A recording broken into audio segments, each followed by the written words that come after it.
I'm Oscar, and this is my video diary. In 2009, I was an 11-year-old pudgy little chubby-cheeked, barcode-fringed, Doctor Who-loving, prepubescent, high-pitched freakazoid. And that Christmas in 2009, my parents got me this, what was, at the time, a brand new 13-inch MacBook Pro. This laptop was my pride and joy, my most treasured possession. I was particularly fond of the optical drive, which allowed me to watch House MD for hours on end, something I still do to this day. He's got a weirdly shaped head. That'll be important later. This computer is what got me into filmmaking. I used it to edit crappy little short films on iMovie. So, you want to be a superhero. Do you have a super name? Yes, I was thinking of Super Cloudy Moving Dr. Plasma Man. The point is, this laptop opened up a whole world of opportunities for me. But maybe the most important thing I did with it was that I started journaling my life. Most people have tried keeping a diary at some point or another. For some, it's like therapy, a way to vent your frustrations, share your most private thoughts, or even fantasize about what your ideal future might look like. Mightn't be the only thing you're fantasizing about in your diary, but we'll not talk about that. That's between you and... who's hot right now? Zayn Malik? For other people, a diary is more constructive. It's a way of looking back at the day you just had and asking yourself how it could have been improved. Can you read me your journal entry for today? It says Babel 7C+, 1 fall on Crux, 2 pumped, need more fitness. Did you ever put things like, saw the biggest juniper tree of my life? No, not in the climbing journal. Miss my No. dog and my mom? I don't know. No. No. I had a lot of different diaries growing up. I like to think of myself as more of a Michael Palin type, but I was definitely a Bridget Jones. I had a number of physical books that I would write in. I would type up diary entries and put them in a password-protected folder on my computer. I even had a public online blog for a while in my teens. I shouldn't have told you that. I think I deleted that. But all of these different methods of journaling had one thing in common. They were all written journals, either on paper or at a keyboard. And that's not a bad thing. A lot of people find writing very therapeutic, myself included. But the diary entries that I find myself coming back to again and again are these. The short, unedited videos of me speaking to a camera with no filter and no ability to go back and make it sound like I'm smarter than I actually am. Just a raw, honest depiction of myself when nobody else was around. How my day had gone, what I was doing at the weekend, what the latest gossip was at school. An ass is a bitch. Okay, I think everyone should have a video record of themselves talking to a camera about their life, their hopes, their dreams, their worries, and their memories. Today, I'm going to try to convince you to start keeping a video diary. Chapter 1, The Everyday Myth. Whoever convinced the world that a diary should be a daily commitment probably worked for a stationery company. Because the problem with having to keep a daily journal is that it discourages people from keeping a journal at all. Oh no! I forgot to write in my diary yesterday. I guess I'll start fresh next year. I had almost the exact same feeling whenever I would miss a day in my journal. It's like I'd broken my streak, my perfect score. What's the point in even going on? One day, about 6 months ago, I forgot to do my daily Wordle, which I had been doing religiously for, 2 or 3 months up until that point. I have not done a single Wordle since I broke that streak. I put too much pressure on myself not to miss a day, and so when I did, I just called it quits. My failure broke me. But for whatever reason, I never had the same fundamentalist approach to my video diary. I just made a diary entry whenever I felt like I had something to say. Everyone makes fun of me because I've got a big mouth. Wah! Even if I didn't actually have anything to say. Daily journaling is a fool's errand in my opinion, and that's because not every day is a roller coaster. Unless you work as a roller coaster technician, in which case every day is a roller coaster. But even then, it's just your work. But sometimes entire weeks can go by when every day is the same, where you get up and do the same thing, go to the same place, talk with the same people about the same things, come home and watch the same TV shows with the same people, and you start thinking, what am I doing? I'm wasting this gift, my one precious life. And that just gets boring if you try to write about that every day. What I'm saying is, you're not going to have new juicy stories to add to your journal every day, so don't force it. Sorry if I depressed you there, by the way. You're gonna be fine. Actually, keeping a diary is a really good way to solidify your memory of what happened during that day. Sometimes if your diary is pretty sparse at the end of the day, it makes you think, wow, I need to really start living a little more. Chapter 2, why on video? Okay, so we've accepted that a diary isn't meant to be a daily commitment, but why a video diary specifically? Well, one of the reasons I find my video diary incredibly meaningful is that I have a video record of myself that spans over 10 years. I get to see how I've changed on a physical level. Sure, everybody has photos and home movies of themselves over the years, but there's something really lovely about seeing a video record of the way that you moved, your physical idiosyncrasies. The other day I showed my brother one of my early video diaries, and he said, It's actually really funny, you've got quite a lot of the same mannerisms still. Oh, that's an interesting observation, Elliot. Do you mind if I talk about this in my latest YouTube video, and we can recreate this moment on camera to give the audience the feeling like they're listening into one of our candid conversations? Yeah, sure. I think video is so important because it allows you to display your personality in a way that's often more difficult when you're just writing. In fact, this is one of the main reasons that I decided to interview my family members on video about their life stories instead of just writing those stories down. I was so pleased with how the interviews turned out that I created my online course Life Real Academy to teach others how to do the same. Life Real Academy shows people how to film an interview with their loved ones and turn it into a professional grade documentary film about their life, a life reel.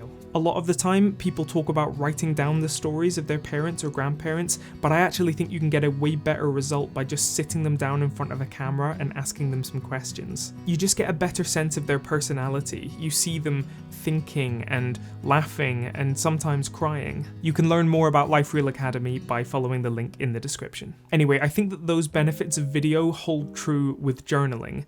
In 15 years' time, when you watch that video of yourself sitting alone in front of your computer, laughing at something funny that happened that day or crying over that breakup, you'll have a much better recollection of what everything felt like back then. When you can see your past self, you can relate to them, empathize with them, and that's what a diary is supposed to allow you to do, to never forget what it was like to be that previous version of yourself. My mum passed away a few months ago, and about a week after she died, I recorded a video diary. It was very difficult, and there were a lot of tears, but ultimately I'm glad that I have a video record of how I was feeling at that time. It's been a few months now, and I'm adding to my video diary as and when I feel the need to, but that first video diary that I did a week after she passed away is something which, although I don't like looking back at now, I'm glad that I took the time to record on video. Chapter 3, why journal at all? I know what you're thinking, Oscar, I'm a busy person. You want me to take time out of my schedule to record a video diary? What's the practical reason for it? What's my return on investment? How will I explain this on the quarterly report? There's that old philosophical question that asks, if you replace a broom head and then a few months later you replace the broom handle, is it still the same broom? In one way, yes. In another, not at all. Similarly, it's estimated that every 5 years we have a complete turnover of atoms in our body. That is to say that all of the atoms that make up you today will not make up you in 5 years' time. In 5 years' time, the atoms that make up your finger might make up my nostril. Pretty gross. What I'm saying is, people change, and not just atomically, but physically and politically and socially. We all get these new experiences, and these new experiences shape the people that we become. Will you be the same person in 5 years' time?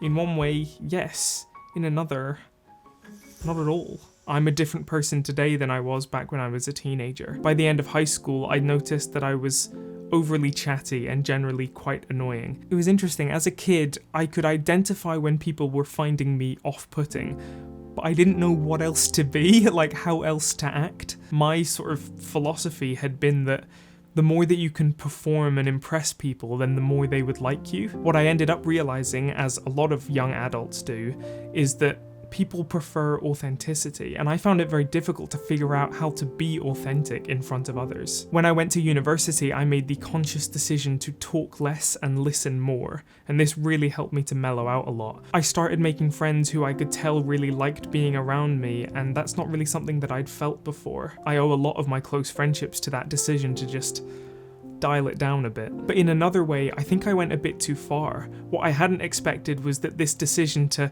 not speak as much was going to alter my entire personality. Nowadays, I'm much more anxious and introverted and much more serious than I was back when I was a kid. When I was a kid, I never knew how to shut up, but now, when I go out with my friends, I sometimes find it difficult to know when to speak up. I know how to listen, which is really good, but I don't know, in some ways I think I'm a bit boring now. It's been really interesting lately going through those old video diaries, watching that younger version of myself, the chubby-cheeked Doctor Who aficionado who was unjustifiably sure of himself. I remember that kid, and he was annoying and pretentious, but he was optimistic and so confident, and I miss him a lot, and I wish I could be more like him. We're constantly finding and losing ourselves, and if you keep a video diary, you'll have the opportunity to go back and see how your personality has changed. And in those moments of identity crisis, you'll know where to go looking for those parts of yourself that you feel you might have lost. Chapter 4, Make it up as you go along. I talk to myself a lot. I have fake arguments when I'm in the shower, political debates when I'm lying in bed, award show fantasies when I'm cleaning the toilet. But talking to yourself can actually be a great way to discover what you really think about things. In 1805, the German writer Heinrich von Kleist wrote an essay titled On the Gradual Formation of Thoughts During Speech. That's right, we're getting academic, bitch. Sorry for calling you bitch. In this essay, Kleist notes that speech often produces thought rather than the other way around. We can take an abstract idea and turn it into something more well-defined simply by speaking, and in the process of speaking, we flesh out our thoughts and discover what we really think about things. And so a diary isn't just a way to record how you feel, it's also a way to discover how you feel. Often I don't know what to think about a given situation in my life until I start speaking about it, and then I reach an epiphany. This is like the bedrock of therapy, and that's all a diary is really. Cheap therapy. Keeping a video diary gives you the impetus to sit down and start talking, to discover your thoughts and feelings as you speak. I hope this video has been helpful to you. If it hasn't, I'm sorry. If you've never tried a video diary, I recommend giving it a go. You don't have to do it often, but in those moments when you're sitting alone at your computer or on your phone and you need somebody to talk to, just look up at that camera. Your future self may well be the audience that you need in that moment. Thank you so much for watching. I've actually put together a short PDF with some pointers on how to make a good video diary and the different kinds of video diary entries that you could make. Sometimes it helps to have some kind of structure to your video diaries if you're not comfortable with just sitting down and talking without any guidance. You can download it by signing up to my mailing list in the description. Every couple of weeks I write an email newsletter all about finding meaning in your life, which is a topic just vague enough that I can write about basically whatever I want. If you like this video, please consider subscribing. I'm planning on making a lot more videos like this, so feel free to stick around. Thank you, all the best.